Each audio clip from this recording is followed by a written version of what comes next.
What's going on? Hope life's treating you well. I'm coming to you from northern Alabama. However, I am on my way up to northern Georgia. I've got about 2 hours left to go, about 2.5 hours to get to where I can start the Big Frog Loop. That's the plan over the next couple of days, is to tackle the entirety of the Big Frog Loop. I've done a lot of off-roading and overlanding in northern Georgia. However, I've never done the entire Big Frog Loop. I've done the upper part of it, but I have not done the southern section of it. And I've tried to do this before, and the last time I tried to do this, I was up there at the wrong time of year. The southern portion of that loop is seasonal. I came to where you would start the southern portion of that loop, and there was a sign that said that road is closed January through March. So I've got a couple of weeks left here in December, so I'm going to take this opportunity to see if I can tackle the entirety of the Big Frog Loop. The plan, so that I'm not doing anything redundant, because I have done the upper part of the Big Frog Loop, which is the larger of the two sections. I did that a couple of years ago when I was doing the Georgia Traverse. However, what my plan is I'm going to tackle it. I'm going to hit it from the west side, and I'm going to start with the southern portion of the loop. And once I make it to where I would have got off the loop when I did the upper portion during the Georgia Traverse, I'm going to continue, and so I'll be doing that section in the opposite direction that I did it when I did the Georgia Traverse. So when I do the upper section here in the next day or two, I will be doing it I'll be doing it westbound. So it'll be something a little bit different, keep it from getting too redundant. I'm gonna get out of here and see if I'm able to do the entire loop.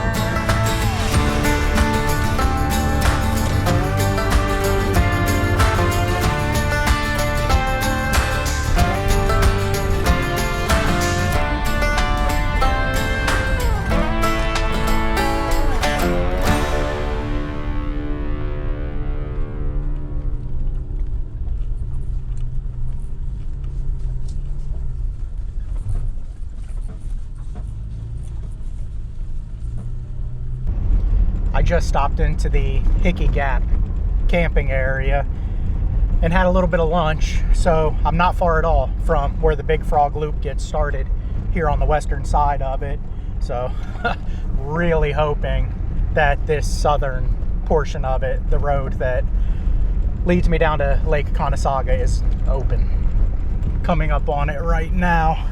It's the moment of truth. I can't tell just yet.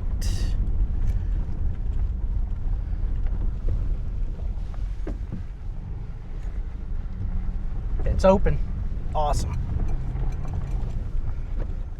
There's a really nice overlook right here where you choose to go on either the northern portion or the southern portion of this loop. Looks very different than the last time I was here. This was all covered in snow last time I was here. Check it out. Little hazy out there, but still beautiful. So I remember when I did the Georgia Traverse a couple years ago, I ended up doing the upper portion of this loop, and I didn't really remember there being coming to any point where I felt like I had a choice to where I could do the lower portion or the upper portion. But this kind of makes a little more sense now that I'm at the intersection. This way here is where you would go. This is the way I went to do the northern portion of the loop, is that direction. This is the road I came in on, so I pretty much would have just kept going straight. But you can see how you pretty much have to double back on a hairpin turn if you choose to do the southern portion rather than the northern portion. So I am going to get my truck through where that gate is before somebody closes it. Let's go see what we can find.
Just came across the Mill Creek overlook. It's really pretty.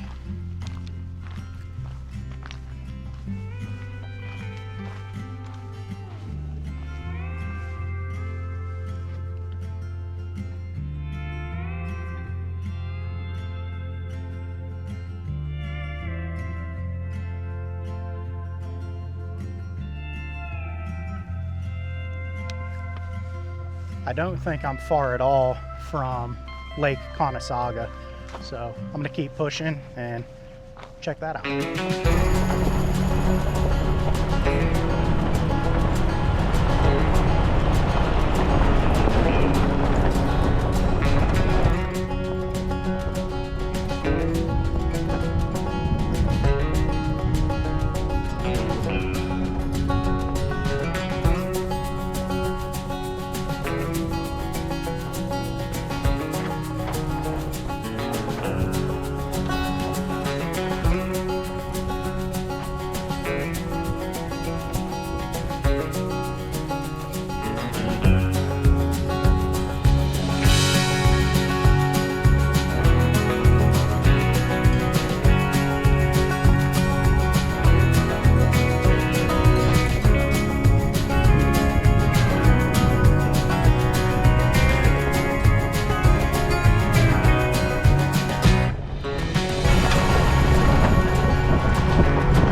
Just came across another overlook. It's really pretty.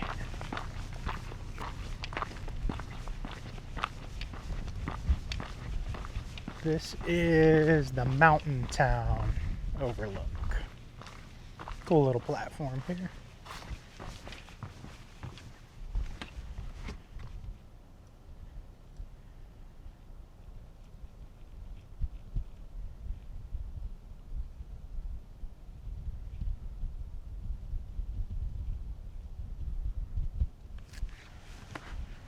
I don't know if you're able to tell or not, but I'm just about out of daylight, so I'm gonna start looking for camping. Hopefully I can find something here within the next 30 minutes or so.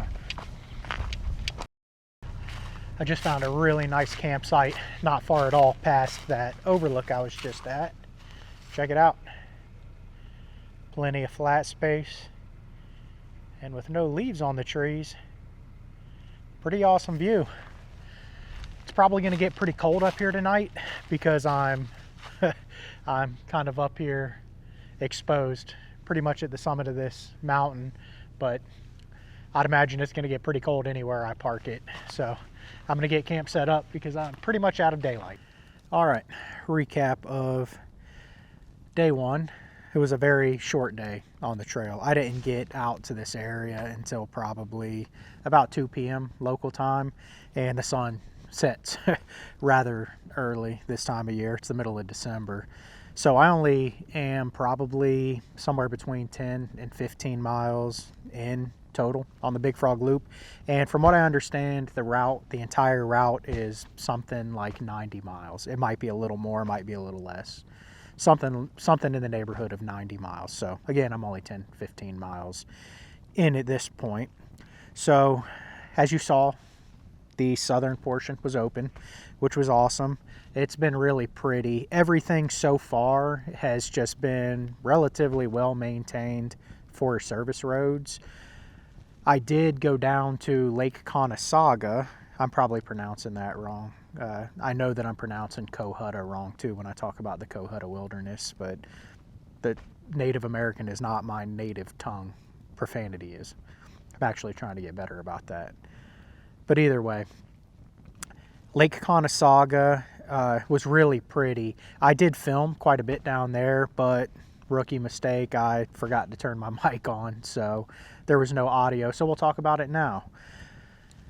The first thing that you should know is when you'll come down to an intersection to where you can take a right and go down to the lake, or if you take a left, you stay on the Georgia Traverses route and the Big Frog Loop route.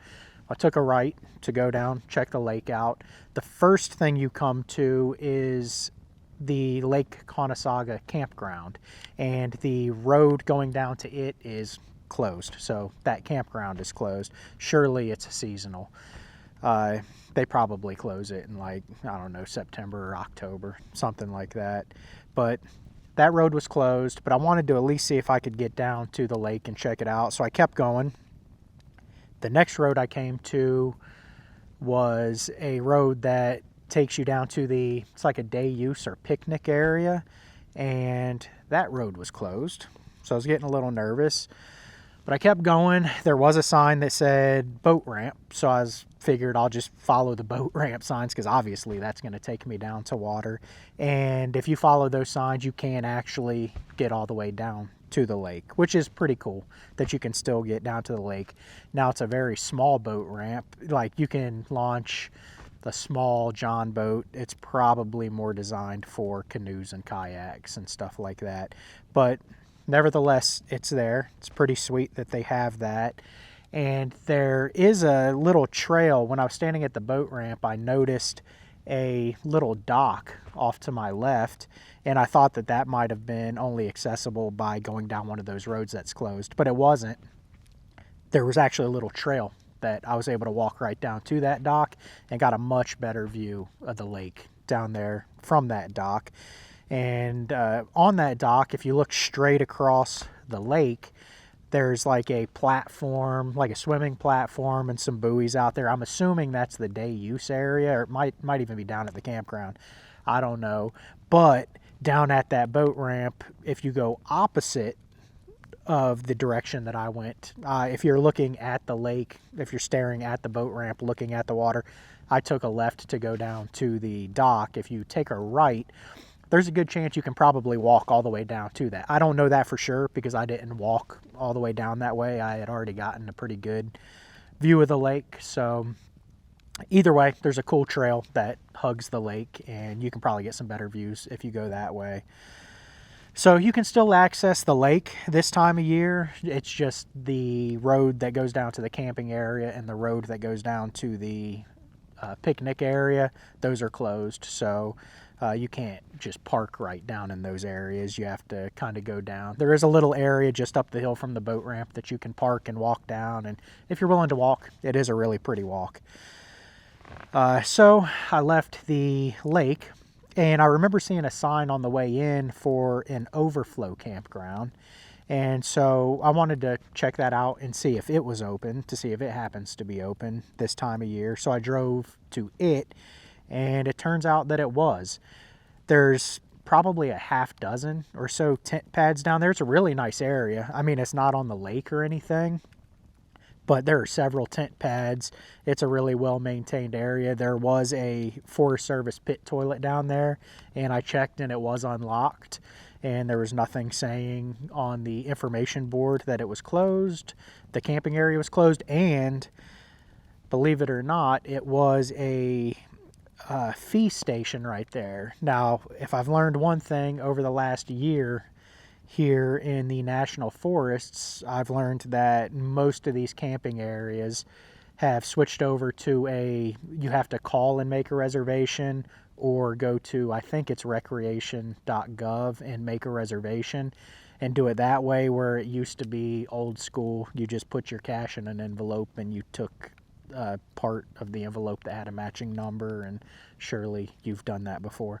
But the overflow campground, which was open, that actually had an old school fee station that you could do that, so you didn't have to make a previous arrangement. So it's good to know that that's down there. So I left out of there, and when I got back heading towards the main route, I also remember seeing like a group camping area, and I wanted to check and see if that was open this time of year, and it was. It was basically just a really big cleared out field that you could drive a loop around, and off on the wood line there were a handful of sort of established larger campsites with fire rings, and I reckon if you needed to, you could set up right there in the center. But there was plenty of space. It was just pretty much a big clearing. Then I got back on the road, back on the old Forest Service road that is the Big Frog Loop route here, and only made it, like I said, probably another, I don't know, 5 or 10 miles, something like that. I did find a really nice campsite when I started looking, because I only had like 30-45 minutes of sunlight left when I left the lake. I found a pretty nice campsite, but I went up to it. You definitely needed 4-wheel drive to get up to it. It was a smaller site, but it was pretty windy there, so I decided to keep going. I was like, if I'll go another 20-30 minutes, if I don't find anything, I at least know that's there. I can go back. And I ended up finding this site, which is much better, way more space here. And so I'm really glad that I found it. So here I am, probably 10-15 miles into the route. The route has been really pretty, even though it's just been Forest Service roads. There's no leaves on the trees, so as you can imagine, there's just views everywhere. It's just been really, really pretty. So hopefully it remains that way. I don't see why it wouldn't. I don't think there's a ton of evergreens out here. I think most of the leaves are off the trees. So I'm looking forward to that as I continue the route. The temperatures they're cold. Daytime highs are in the 50s, mid 50s, and nighttime low 30s, like right around 30 for the next few nights. So it'll be cold, but manageable, doable. Speaking of weather, I was looking at the forecast, and for this area, there's like a 90 to 100% chance of rain all day tomorrow. But I also noticed that it said rainfall's totaling something like a ½ inch. So I'm assuming, with that said, if it's spread out like that, it should not be like a day of hard rain or anything like that. Maybe just some sprinkling here and there. That's what I'm hoping. But I was looking at the hourly forecast, and it looks like it's supposed to start at 7 or 8 a.m. So my plan is to get up nice and early and get packed up, and at least get my tent packed up and in the truck and everything before any kind of rain starts. I don't mind exploring and everything in the rain, but dealing with a wet tent, I mean, while it's doable, I would rather not if I can avoid that. So we'll see. I'm in a very high and dry space, so even if it starts in the middle of the night tonight and I get a ton of rain, I don't have to worry about getting flooded out or anything. And if I got to stay in my tent for half a day tomorrow, I will. It's not the end of the world. I've got plenty of time to do this. And with that said, if it is really bad weather tomorrow, I may make it a short day and then spend a lot more time the following day out here. I don't know. Pretty flexible. I don't particularly have anywhere to be here in the next couple of days, so I'm just going to enjoy it and see how it plays out. I'm going to go ahead and eat some food, enjoying a nice fire right now. I'm only in a hoodie. I'm getting ready to have to put a puffy jacket on. It's pretty cold out here, but the fire's keeping me nice and warm. I've got it right here in front of me, so I'm just going to have me some dinner, enjoy the night, and I will see you tomorrow. Good morning. Slept really good last night. It did not rain at all through the night. However, the forecast was spot on. It was only off by maybe 15 minutes at the most. I'm glad I got up early because as I was getting my tent broke down, it started to drizzle out, and then it's been kind of a steady rain ever since. I'll show you here. It's pretty nasty out there. I don't think I'm going to have a whole bunch for views today because of all of these low clouds. And the forecast looks like it's supposed to rain until like nearly midnight, like a moderate rain until midnight. And that's right here in this exact area. I am going to be traveling today, so maybe I'll move my way out of the rain. My gear is pretty well dry right now. Only got drizzled on for a little bit. But it would be ideal if I could get things set up not in the rain. But I guess I'm going to find out. I'm going to get on the route here and see how far I get. Like I said last night, I'm in no particular hurry to fly through this thing. And it's supposed to be sunny and nice all day tomorrow. I mean, cold, but sunny, and I should be able to get some views and things like that. So I don't know. I'll just kind of play it by ear. Figure it out as I go. So I'm gonna get out of here and go see what I can get myself into.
Just got down here to the Jacks River Fields campground. It's a nice campground. There's a pit toilet. There's nobody at all here, but it looks like there is a lot of space to camp.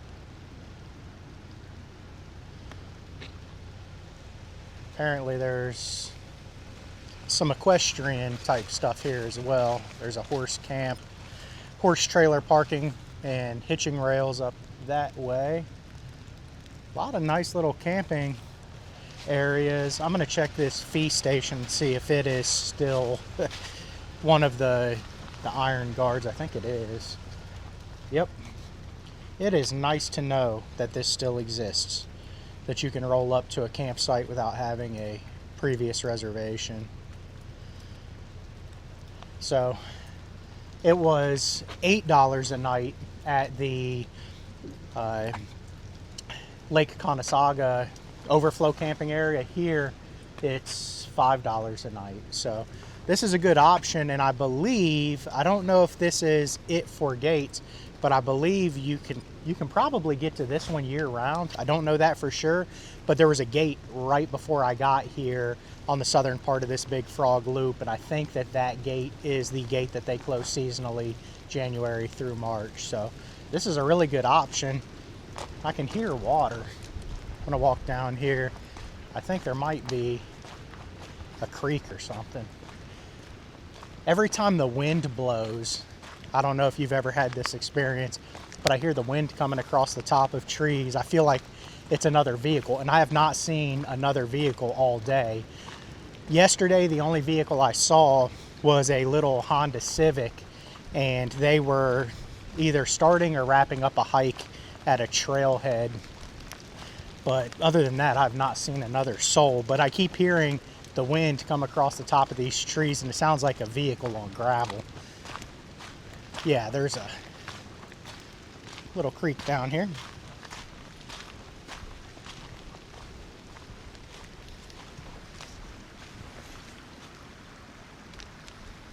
I think I can get a little bit of a better view right over here.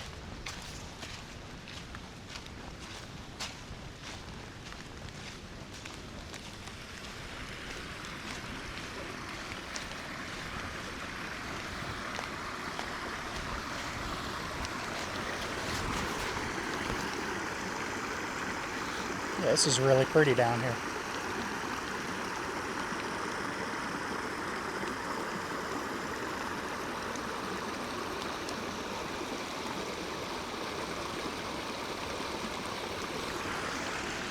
All right, I'm gonna keep making my way up the route here.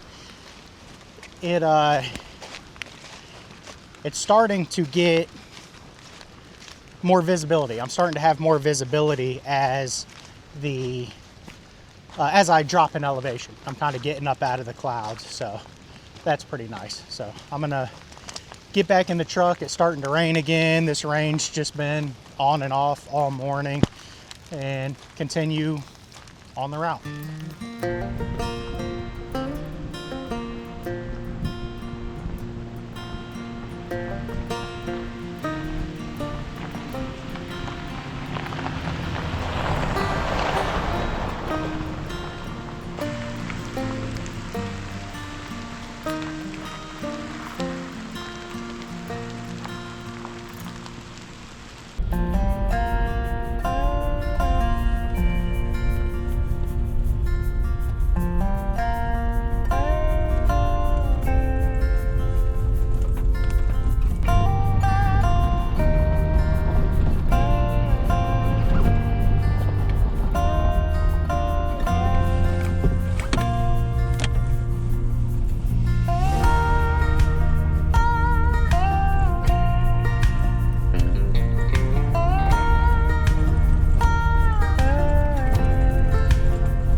Just got down to the boundary line, looks like, of the Cohutta WMA, and I saw this little like granite plaque by the major sign here, so I'm gonna check it out. I wonder what that's about.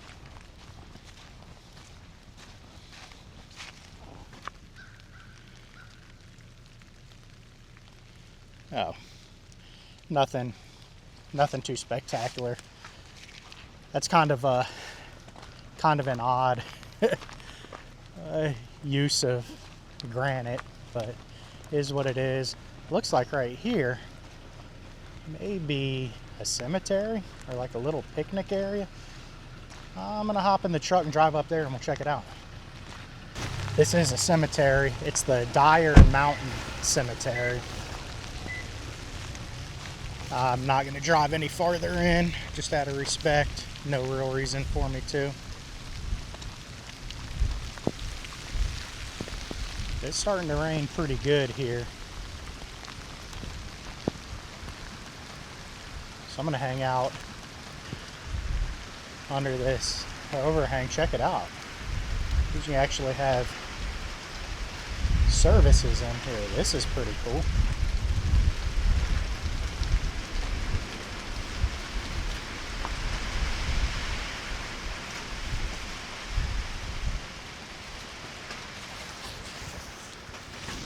There's no Bible in here. Oftentimes I found that when you come across stuff like this, people will leave a Bible at the pulpit. There's not one in here.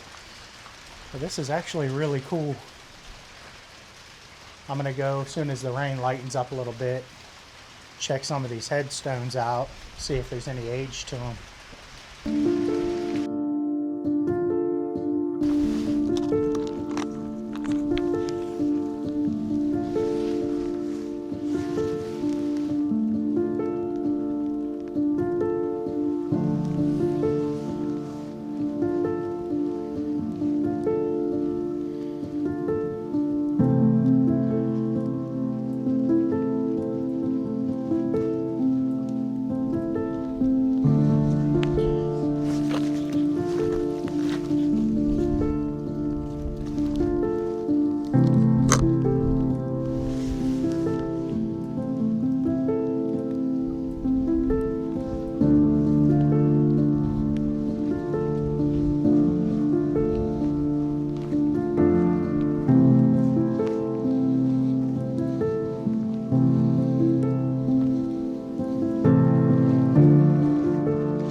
Definitely some older headstones in here. It's kind of windy, so I've been straightening up some of these flowers that are knocked over. This one, no telling how old it is. It's been broken off.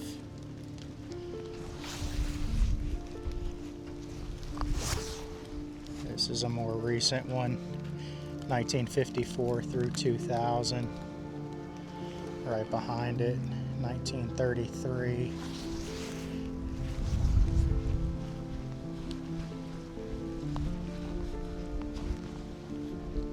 This is just literally a rock sticking up out of the ground.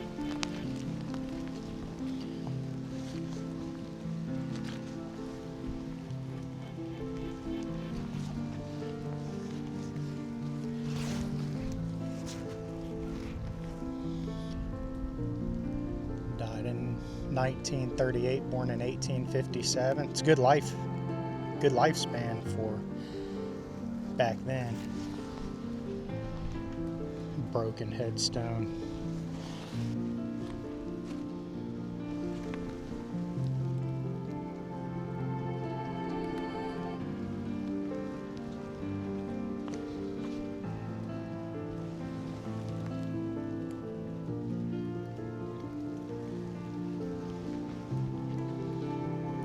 The oldest one I've seen in here, I believe, was born in something like 1861 or something like that, and died in the early 1900s. It's nice to see that somebody's come out here and really taken care of this cemetery out of respect.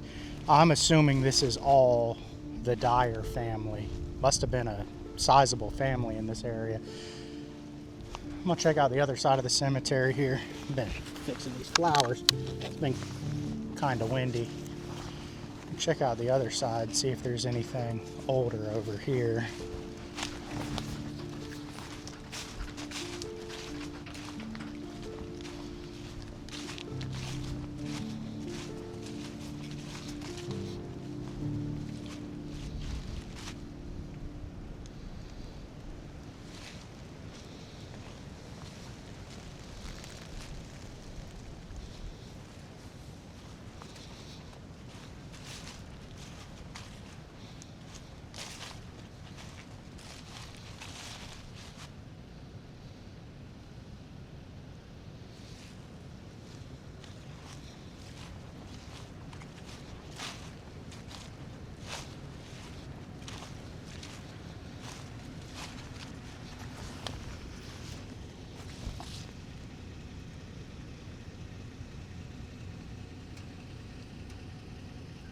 All right, this was very cool. I guess I'm on the boundary of the Cohutta. This loop, I haven't mentioned yet, most of it is in through the Cohutta wilderness, which is kind of ironic that they call it the Big Frog Loop, because the Cohutta wilderness is the vast majority. There is a smaller portion of it in the northern part of the loop in Tennessee that's in the Big Frog wilderness. So that's why they call this the Big Frog Loop, I guess, because part of it's in the Big Frog wilderness. Probably should be called the Cohutta Loop, but maybe that name was taken. I don't know. But anyways, I'm going to keep marching forward. I don't think I have that much left of this bottom section to do before I meet up where I can start that upper section. So let's go see what we can find.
I have come down the mountain. I'm in a really low-lying area now.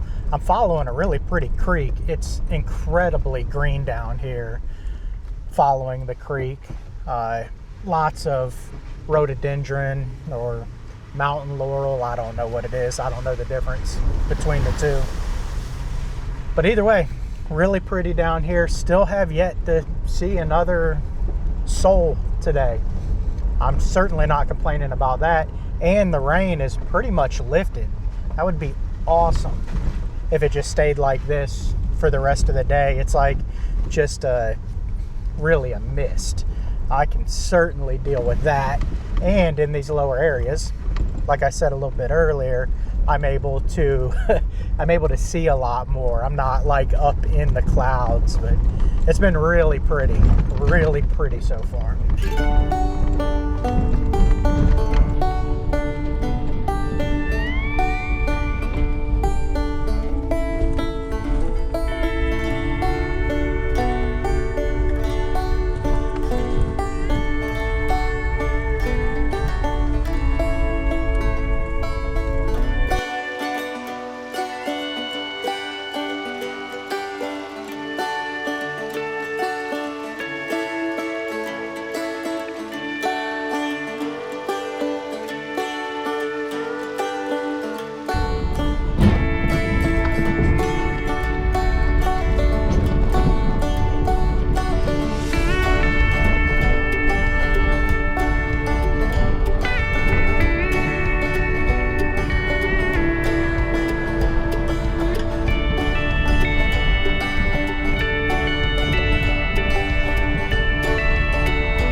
just hit a very short little section of pavement for the first time on this entire loop so far. And now it literally only went on for probably no more than a quarter mile, maybe a half a mile. But there were some houses there, and according to the license plate on the cars that were parked out in front of the houses, I am now in Tennessee. There was no indication at all on the route, at least that I noticed, that I left Georgia and entered Tennessee, but it's good to know that I'm now in Tennessee.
Well,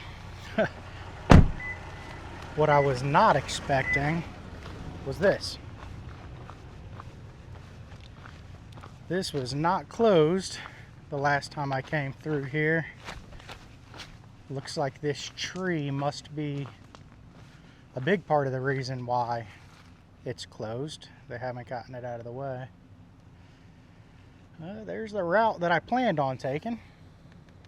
So, if you plan on doing the Georgia Traverse here in the very near future, getting through the Big Frog Loop is going to be a problem. And the reason for that is because here in a couple weeks, the southern portion is going to close, and I'm on the northern part of it now. If you were to go up into Tennessee, into the Big Frog Wilderness, and you can't get through right here. So I'm going to consult my GPS and see what I can do to navigate around this.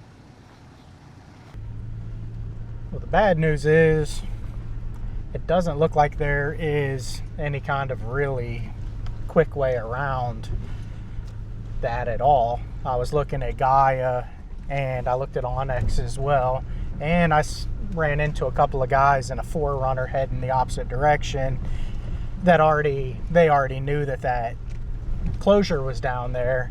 And I asked them, I'm pretty sure they were local, I asked them if there was any easy way around that, and he was like, well, if I was on the other side of the bridge, there probably was. And he looked at his GPS and he said, I might have to go back down to pavement, and it might be quite a ways around. And then once I do make it down to pavement, I'm sure I can figure out a way around, but I don't know where that road opens back up and like where to get back on this loop. So once I get to where I can find at least some sort of alternate route, I will look at the GPS again and determine from there what the next move is. The good news, though, is that this is an incredibly fun road. So as far as a road that I have to turn around and go back and drive, this has been the funnest one so far. You can probably tell I'm getting bounced around pretty good. It's like, as soon as I got off that one little paved section I was telling you about here in Tennessee, it immediately got much more fun. Way less maintenance on these Forest Service roads through here than everything that I had been on leading up to it. So again, as far as roads that I got to drive in both directions, I'm not complaining. This is a lot of fun.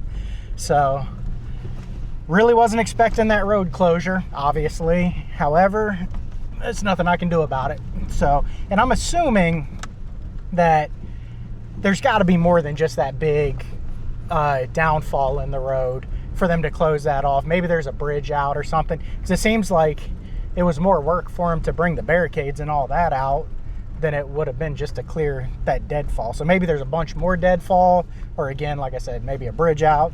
I don't know. Doesn't make a difference.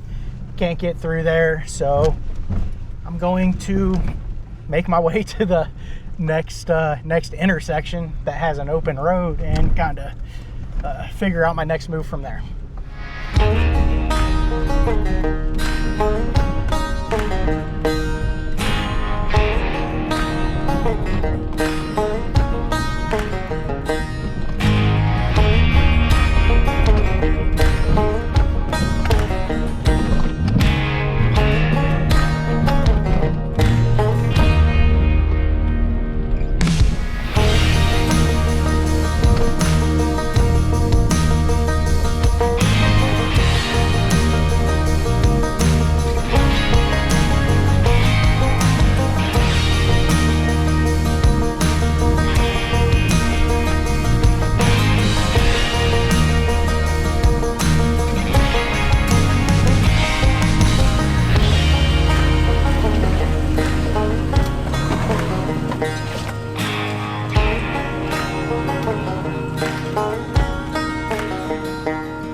I made it down to the Tumbling Creek campground, which was the first sign of civilization. It's actually a really decent campground if you needed to stay here but it's really close to where I am about to hit some pavement.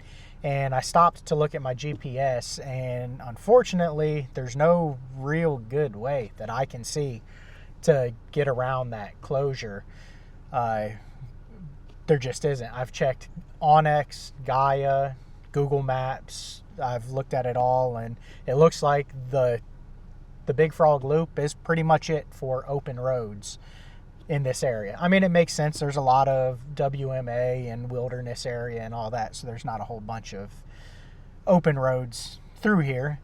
But what I'm going to do is I'm going to continue to double back, and I think what I'll do, I'll make a decision when I get there, is when I make it back down to the intersection where the northern portion of the loop and the southern portion of the loop intersect, and you can continue east on the Georgia Traverse. I'm pretty sure that's what I'll do. I'll just make my way down there and then just start heading east on the Traverse and, you know, see what I run into down there. I'm eventually going to need to find some camping. It's about 3 p.m. local time, so I have another couple hours before I really need to get serious about camping. So I'm going to make my way down there, see what I find.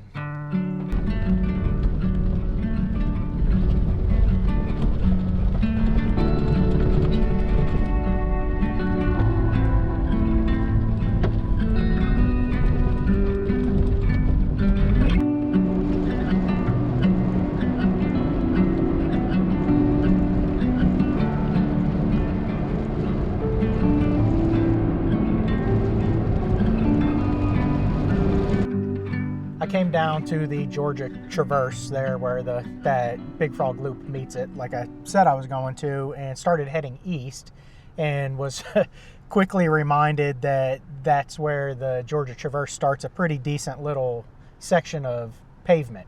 Asphalt takes you kind of down near Blue Ridge, Georgia. You can also go do Caches Valley. There's a few other things, but anyways, it's going to take more time than I have daylight to get to any kind of good camping. So I stopped at Mercier Orchards. This place is pretty, I'll show you.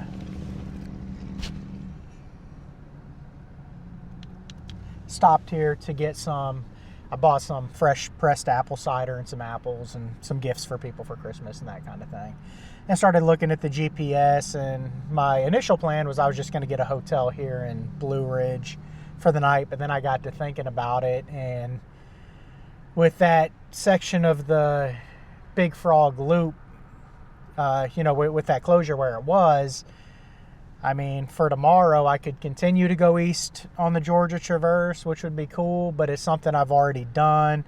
I mean, I've already done that Big Frog Loop, but I hadn't done it in that direction. And I do want to do the entirety of the Georgia Traverse again in the future, so I don't want to build too much redundancy into it all. So either way, to make a long story even longer, I'm just going to head home. I might as well. I had a great time over the last day and a half checking out what I was able to check out. Probably got about half of the Big Frog Loop accomplished. And the northern part of it, when I got into Tennessee, was a lot of fun. So I'm not mad at all that that's the section I had to do an out and back on. But the weather's deteriorating anyway. I was just looking at the radar, and it's about to start coming down again, and it's extremely windy. So even if I found a place to camp, it's too windy to really be messing around with a campfire, and it's going to start raining. I don't really want to be holed up in a tent, and I also don't really have any desire to be holed up in a hotel room either. But you can see, let's see here, the wind is blowing. You can tell by that plant right there. So that's all I got for you on this one. I'm going to start making my way south back down to Florida. It's not that too bad of a ride. So I really enjoyed it. If you made it this far in this video and you enjoyed it, hit the thumbs up. If you want to see more like this, subscribe to the channel, and I'll see you next time.